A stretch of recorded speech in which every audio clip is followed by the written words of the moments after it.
भाई दूज भारत में मनाए जाने वाला एक बहुत ही महत्वपूर्ण पर्व है जो कि भारत के कोने कोने में मनाया जाता है। भाई दूज एक हिंदू त्योहार है जो भारत और नेपाल में मनाया जाता है। ये पर्व हिंदू धर्म के अनुयायी द्वारा मनाया जाता है। ये पर्व भाई और बहन के पावन रिश्ते के महत्व को दर्शाता है। इस दिन के अनुष्ठान और उत्सव रक्षाबंधन जैसे लोकप्रिय उत्सव के समान हैं। इस विशेष अवसर पर भाई अपनी बहनों को कई उपहारों देते हैं और बदले में बहनें अपने भाइयों को मिठाई देती हैं। भाई दूज की कहानी। एक बुढ़िया थी, उसके 7 बेटे और एक बेटी थी। बेटी की शादी हो चुकी थी। जब भी उसके बेटे की शादी होती, फेरों के समय एक नाग आता और उसके बेटे को डस लेता था। बेटा वही खत्म हो जाता और बहू विधवा। इस तरह उसके 6 बेटे मर गए। 7वें की शादी होनी बाकी थी। इस तरह अपने बेटों के मर जाने के दुख से बुढ़िया रो रो के अंधी हो गई थी। भाई दूज आने को हुई तो भाई ने कहा कि मैं बहन से तिलक कराने जाऊंगा। माँ ने कहा ठीक है। उधर जब बहन को पता चला कि उसका भाई आ रहा है तो वह खुशी से पागल होकर पड़ोसन के गई और पूछने लगी कि जब बहुत प्यारा भाई घर आए तो क्या बनाना चाहिए। पड़ोसन उसकी खुशी को देखकर जलभू गई और कह दिया कि दूध से रसोई लेप, घी में चावल पका। बहन ने ऐसा ही किया। उधर भाई जब बहन के घर जा रहा था तो उसे रास्ते में सांप मिला। सांप उसे डसने को हुआ। भाई बोला तुम मुझे क्यों डस रहे हो? सांप बोला मैं तुम्हारा काल हूँ और मुझे तुमको डसना है। भाई बोला मेरी बहन मेरा इंतजार कर रही है। मैं जब तिलक करा के वापस लौटूंगा तब तुम मुझे डस लेना। सांप ने कहा भला आज तक कोई अपनी मौत के लिए लौट के आया है जो तुम आओगे? भाई ने कहा अगर तुझे यकीन नहीं है तो तू मेरे झोले में बैठ जा। जब मैं अपनी बहन के तिलक कर लूं तब तू मुझे डस लेना। सांप ने ऐसा ही किया। भाई बहन के घर पहुंच गया। दोनों बड़े खुश हुए। भाई बोला बहन जल्दी से खाना दे, बड़ी भूख लगी है। बहन क्या करे, न तो दूध की रसोई सूखे न ही घी में चावल पके।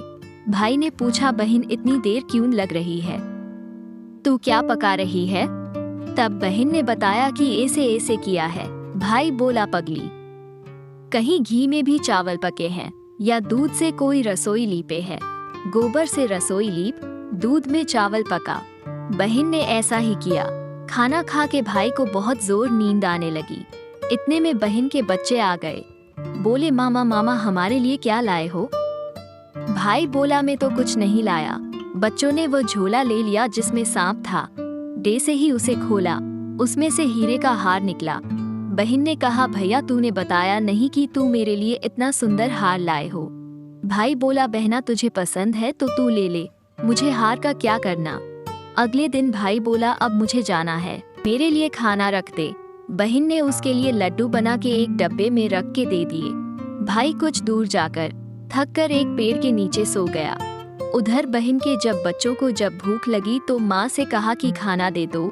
माँ ने कहा खाना अभी बनने में देर है। तो बच्चे बोले कि मामा को जो रखा है वही दे दो। तो वह बोली कि लड्डू बनाने के लिए बाजरा पीसा था, वही बचा पड़ा है चक्की में, जाकर खा लो। बच्चों ने देखा कि चक्की में तो सांप की हड्डियां पड़ी है। यही बात माँ को आकर बताई तो वह बावड़ी सी होकर भाई के पीछे भागी। रास्ते भर लोगों से पूछती कि किसी ने मेरा गैल बाटोई देखा, किसी ने मेरा बावड़ा सा भाई देखा। तब एक ने बताया कि कोई लेटा तो है पेड़ के नीचे, देख ले वही तो नहीं। भागी भागी पेड़ के नीचे पहुंची, अपने भाई को नींद से उठाया। भैया भैया कहीं तूने मेरे लड्डू तो नहीं खाए?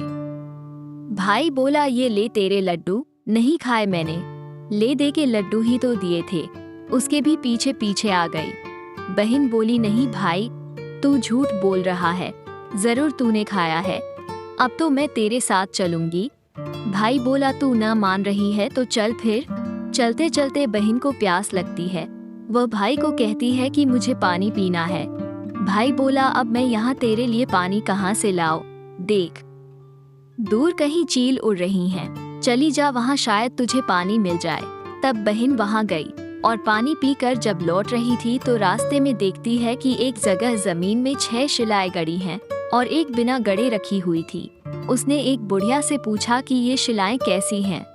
उस बुढ़िया ने बताया कि एक बुढ़िया है, उसके 7 बेटे थे। 6 बेटे तो शादी के मंडप में ही मर चुके हैं, तो उनके नाम की ये शिलाएं जमीन में गड़ी हैं। अभी 7वें की शादी होनी बाकी है।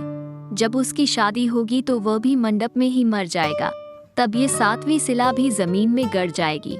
ये सुनकर बहन समझ गई ये शिलाएं किसी और की नहीं बल्कि उसके भाइयों के नाम की हैं। उसने उस बुढ़िया से अपने 7वें भाई को बचाने का उपाय पूछा। बुढ़िया ने उसे बताया कि वह अपने 7वें भाई को कैसे बचा सकती है।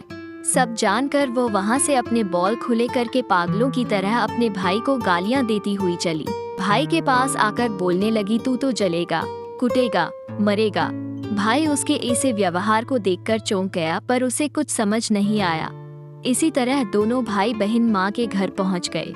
थोड़े समय के बाद भाई के लिए सगाई आने लगी। उसकी शादी तय हो गई।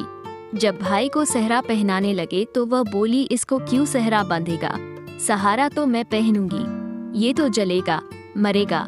सब लोगों ने परेशान होकर सेहरा बहन को दे दिया। बहन ने देखा उसमें कलंगी की जगह सांप का बच्चा था।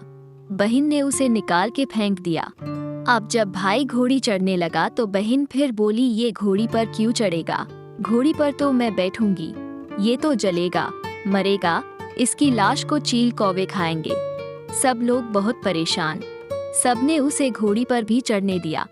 अब जब बारात चलने को हुई तब बहन बोली, ये क्यों दरवाजे से निकलेगा, ये तो पीछे के रास्ते से जाएगा, दरवाजे से तो मैं निकलूंगी। जब वह दरवाजे के नीचे से जा रही थी तो दरवाजा अचानक गिरने लगा। बहन ने एक ईंट उठाकर अपनी चुनरी में रख ली। दरवाजा वही की वही रुक गया। सब लोगों को बड़ा अचंभा हुआ। रास्ते में एक जगह बारात रुक गई तो भाई को पीपल के पेड़ के नीचे खड़ा कर दिया। बहन कहने लगी, ये क्यों छाव में खड़ा होगा, ये तो धूप में खड़ा होगा, छाँव में तो मैं खड़ी होगी। जैसे ही वह पेड़ के नीचे खड़ी हुई, पेड़ गिरने लगा। बहन ने एक पत्ता तोड़कर अपनी चुनरी में रख लिया। पेड़ वही की वही रुक गया। अब तो सबको विश्वास हो गया कि ये बावली कोई जादू टोना सीख कर आई है, जो बार बार अपने भाई की रक्षा कर रही है। ऐसे करते करते फेरों का समय आ गया। जब दुल्हन आई तो उसने दुल्हन के कान में कहा, अब तक तो मैंने तेरे पति को बचा लिया, अब तू ही अपने पति को और साथ ही अपने मरे हुए जेठों को बचा सकती है। फेरों के समय एक नाग आया। वो जैसे ही दूल्हे को डसने को हुआ, दुल्हन ने उसे एक लोटे में भर के ऊपर से प्लेट से बंद कर दिया। थोड़ी देर बाद नागिन लहर लहर करती आई। दुल्हन से बोली, तू मेरा पति छोड़। दुल्हन बोली, पहले तू मेरा पति छोड़। नागिन ने कहा, ठीक है, मैंने तेरा पति छोड़ा। दुल्हन, ऐसे नहीं, पहले 3 बार बोल। नागिन ने 3 बार बोला, फिर बोली कि अब मेरे पति को छोड़। दुल्हन बोली, एक मेरे पति से क्या होगा, हंसने बोलने के लिए जेठ भी तो होना चाहिए, एक जेठ भी छोड़। नागिन ने जेठ के भी प्राण दे दिए। फिर दुल्हन ने कहा, एक जेठ से लड़ाई हो गई तो एक और जेठ छोड़, वो विदेश चला गया तो तीसरा जेठ भी छोड़। इस तरह एक एक करके दुल्हन ने अपने 6 जेठ जीवित करा लिए। उधर रो रो के बुढ़िया का बुरा हाल था कि अब तो मेरा 7वां बेटा भी बाकी बेटों की तरह मर जाएगा। गांव वालों ने उसे बताया कि उसके 7 बेटा और बहुएं आ रही है, तो बुढ़िया बोली, अगर यह बात सच हो तो मेरी आंखों की रोशनी वापस आ जाए और मेरे सीने से दूध की धार बहने लगे। ऐसा ही हुआ। अपने सारे बहू बेटों को देखकर वह बहुत खुश हुई।